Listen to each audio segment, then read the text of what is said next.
Olá, que a graça do Senhor esteja sobre sua vida, sua família, seu ministério também. Para quem não me conhece, eu sou o pastor Carlos Alberto, sou pastor da Primeira Igreja Batista de Rolim de Moura, casado com a Ana Paula, sou pai de 2 filhos, Sofia, que vai completar 7 anos no mês de setembro, e o Samuel, que completou seu primeiro ano no mês passado, no mês de junho. Estamos na cidade há um pouco mais de um ano, aqui em Rolim de Moura. Eu acho que de todos os pastores da Almiron, eu acho que eu sou o que tem menos tempo aqui em Rolim de Moura. Estou ainda me adaptando à cidade, conhecendo a igreja, conhecendo a cultura, e agora com esse isolamento social dificultou ainda um pouco o meu trabalho de conhecimento e adaptação ao lugar. Mas é um tempo que eu creio que vai passar no nome de Jesus. Quero agradecer ao Bispo Darcino pelo privilégio que ele me deu de poder estar trazendo essa palavra de Deus ao coração de cada um de nós. E espero que possa edificar a sua vida. O texto que Deus colocou no meu coração para compartilhar com os pastores é o texto da carta aos Hebreus, capítulo 5, versículo 1 ao versículo 4. Ele diz assim: cada grande sacerdote é escolhido entre os homens e nomeado para servir a Deus em favor do povo, apresentando a Deus ofertas e sacrifícios pelos pecados. Como ele próprio tem as suas fraquezas, pode ter paciência com os ignorantes e com os que se cometem erros. E porque ele mesmo é fraco, precisa oferecer sacrifícios não somente pelos pecados do povo, mas também pelos seus pecados. Ninguém escolhe para si mesmo a honra de ser grande sacerdote. É somente pela vontade de Deus que um homem é chamado para ser grande sacerdote, como aconteceu com Arão. Embora esse texto fale muito acerca do ofício do sumo sacerdote naquela época, mas eu creio que esse texto serve para nós para tirarmos alguns princípios fundamentais que nortearam sim o trabalho daqueles homens do povo de Israel, e tenho certeza que essas características vão nos ajudar muito no desempenho do nosso trabalho, que é o ministério pastoral. Em primeiro lugar, eu percebo que todo pastor ele precisa ter uma convicção que é chamado por Deus para o seu serviço ministerial, para o trabalho pastoral. Eu sei que existem muitos, e você deve conhecer também alguns, que entendem o ministério pastoral como se fosse uma hierarquia dentro da igreja. Ou seja, ele entra, novo convertido, é batizado, entra ali ou no ministério de recepção da igreja, ou no som, ou se envolve com o trabalho das crianças, como auxiliar infantil. Depois ele passa para ser professor de escola bíblica, líder de célula, e depois que ele é líder de célula, ele passa já para ser obreiro, evangelista, diácono, presbítero da igreja, e depois ele alcança ali o ministério pastoral, é bispo, é apóstolo, e às vezes as pessoas entendem e veem como o ministério pastoral como uma sucessão de crescimento e simbolizando a sua maturidade espiritual. Não, não é assim. Também alguns vão colocar, e isso acontece também, que outros enxergam o ministério pastoral como uma profissionalização, ou seja, uma profissão, um modo de ganhar dinheiro. Eu me lembro que o pastor Isaías, da Igreja Batista da Paz de Cuiabá, ele me disse o seguinte, em umas conversas, nas mentorias que eu tive com ele, ele falou o seguinte: olha, se você está procurando ficar rico com o ministério pastoral, tire o cavalinho da chuva, porque o ministério pastoral não é lugar para quem deseja ser rico. Se você quer ser rico, quer ganhar dinheiro, procure outra coisa a fazer. O ministério pastoral ele não é visto de forma profissional. Tem aí outros que colocam como legado, Ele foi chamado por Deus e imposta seu filho, que muitas vezes não é chamado por Deus, para fazer a tarefa do ministério pastoral. E não é assim. O ministério pastoral é algo que acontece por chamado de Deus. Eu gostaria que você então pudesse aí lembrar de como que foi o seu chamado. Você lembra do dia que Deus tocou no seu coração e você então teve a plena certeza que você é uma pessoa chamada para o ministério pastoral? Por que é tão importante sentirmos que somos chamados por Deus. É importante principalmente para os momentos de dificuldade no ministério, para tempos de crise e também para tempos de opositores. Nós sabemos que no ministério pastoral existem esse tempo. Principalmente você que é pastor sabe exatamente o que eu estou falando disso. Quando acontece o surgimento das crises e você não tem uma convicção real do seu chamado, não tem uma certeza que foi Deus que chamou você para fazer essa tarefa, as dificuldades que aparecem no ministério pastoral serão uma grande porta de saída para você fazer outra coisa. Mas quando temos plena convicção que temos o chamado de Deus para fazer essa tarefa, não são as crises ou as dificuldades que surgem no ministério que façam com que nós venhamos a desistir dessa tarefa tão importante. O texto de Hebreus que nós lemos, ele diz: é somente pela vontade de Deus que os sumos sacerdotes eram escolhidos, que Deus chama sumos sacerdotes. E assim é na vocação pastoral. É um chamado específico da parte de Deus para cada um de nós. Uma segunda característica que nós precisamos ter, além da convicção da nossa chamada, precisamos também entender que esse chamado foi para fazer a obra de Deus e para abençoar pessoas. Esse chamado não é a realização de um sonho pessoal. Não faz com que você coloque ali os seus projetos para serem realizados. Mas sim, esse chamado é para que você cumpra a vontade de Deus específica em sua vida, para que através desse projeto que Deus colocou em seu coração, você possa abençoar outras pessoas. Infelizmente, o que nós vemos são pessoas construindo grandes impérios para ele mesmo, que tragam benefício para ele. Em nenhum momento pensam nas pessoas que o ouvem, nas pessoas em quem ele ajuda, em quem ele aconselha. Nosso trabalho serve exclusivamente não para gerar nome para nós, mas para exaltar o nome de Deus, a quem merece toda exaltação e todo louvor, e para abençoar pessoas que estão em nossos cuidados, sobre a nossa responsabilidade pelo qual Deus nos deu.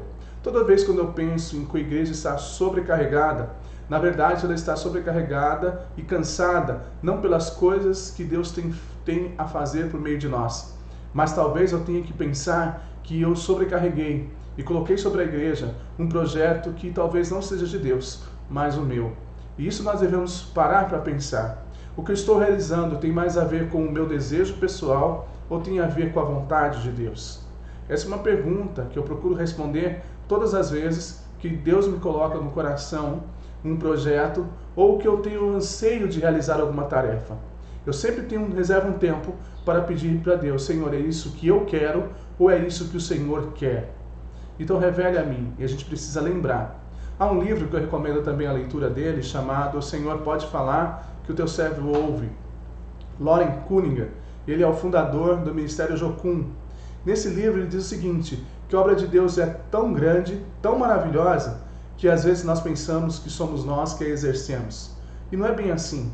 Nós fazemos o nosso ministério porque Deus colocou isso para nós e nós devemos fazer para glorificar o nome dele e também para abençoar pessoas.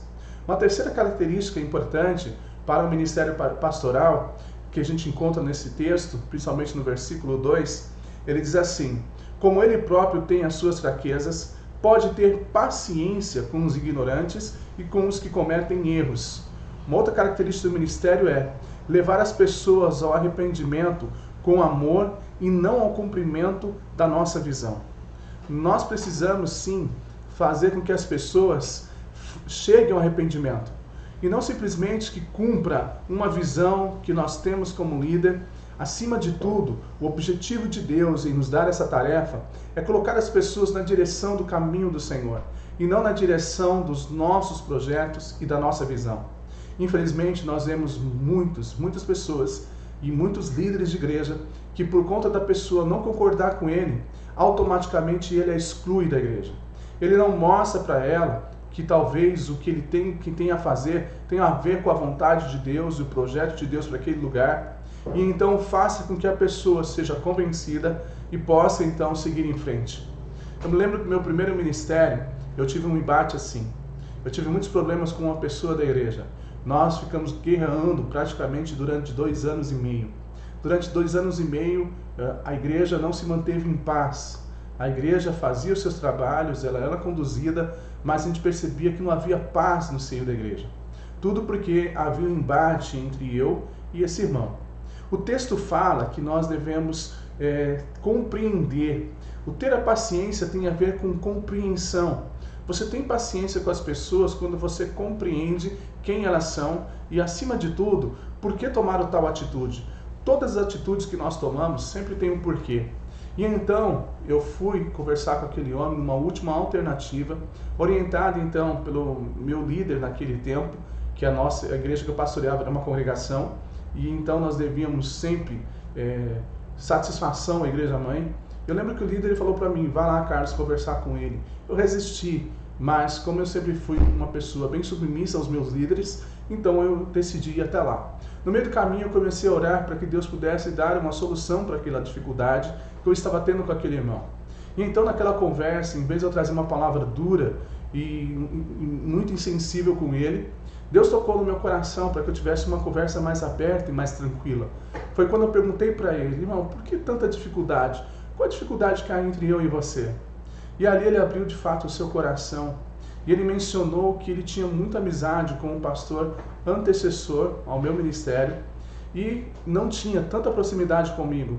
Tanto que eu tinha a proximidade, mas com um outro casal da igreja. E de fato não tinha tanta proximidade com ele, que nós sabemos que isso também acontece no ministério pastoral. O resultado que gerou nele os ciúmes.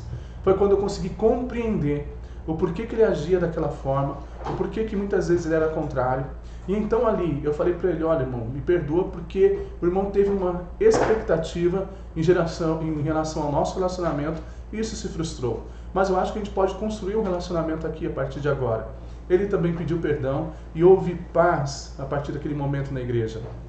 Eu me lembro que quando ele foi embora, porque ele foi embora antes de eu sair da igreja, ele disse o seguinte, pastor, antes de eu ir embora, eu faço questão de abraçar o Senhor e que o Senhor ore pela minha vida. E foi exatamente isso que aconteceu.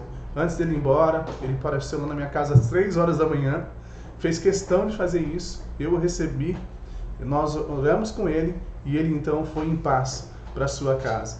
Isso por quê? Porque eu tive compreensão acerca disso. E hoje eu carrego, uma das características do meu ministério é paciência, é ter paciência com as pessoas. Mas uma outra característica fundamental também, além dessas 3 que eu já mencionei, é necessário que a gente tenha uma vida de reconhecimento da nossa fraqueza, das nossas limitações e uma vida de confissão. O texto aos Hebreus vai dizer, e porque ele mesmo é fraco, precisa oferecer sacrifícios, não somente pelos pecados do povo, mas também pelos seus próprios pecados.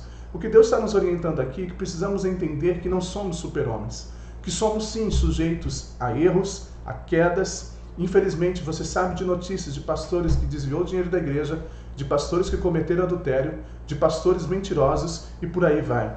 Tudo por quê? Porque não percebem, não estão atentos em relação às fraquezas e as quedas que possam ter na jornada pastoral. Nos colocamos muitas vezes como super-homens e na verdade nós não somos assim. Nós precisamos sim reconhecer as nossas fraquezas e muitas vezes reconhecer as fraquezas até mesmo diante das nossas ovelhas, para que elas possam entender que somos pessoas humanas como qualquer outro. E temos sim uma vida de confissão de pecados diante do Senhor.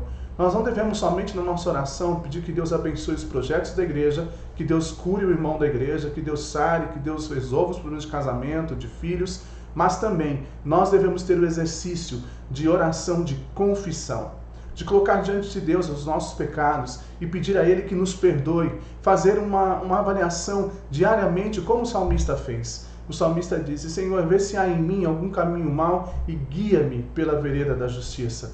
Essa deve ser a atitude nossa como pastor, uma vida de confissão e de reconhecimento das fraquezas. Creio que essas características são, sim, essenciais para o bom desempenho do nosso ministério. Que a gente possa reconhecer que o nosso chamado vem de Deus, que a gente possa servir a Deus e abençoar as pessoas, que possamos, sim, ter paciência com as pessoas e levá-los ao arrependimento e, acima de tudo, reconhecer nossas fraquezas e limitações. Eu gostaria de orar por você antes de nós encerrarmos. Pai, em nome de Jesus, eu quero pedir que o Senhor possa abençoar a vida de cada pastor, de cada família, que o Senhor mantenha, ó Deus, o sustento, saúde, proteção, dando discernimento espiritual, fazendo com que nós possamos ter, ó Deus, essas características que a Tua palavra nos disse e que nada, ó Deus, venha a faltar para nenhum de nós, que possamos ser sustentados pelo Teu poder e que o Senhor continue nos dando sabedoria e que juntos possamos ganhar essa cidade para o Senhor Jesus. Nós pedimos isso no nome de Jesus. Amém.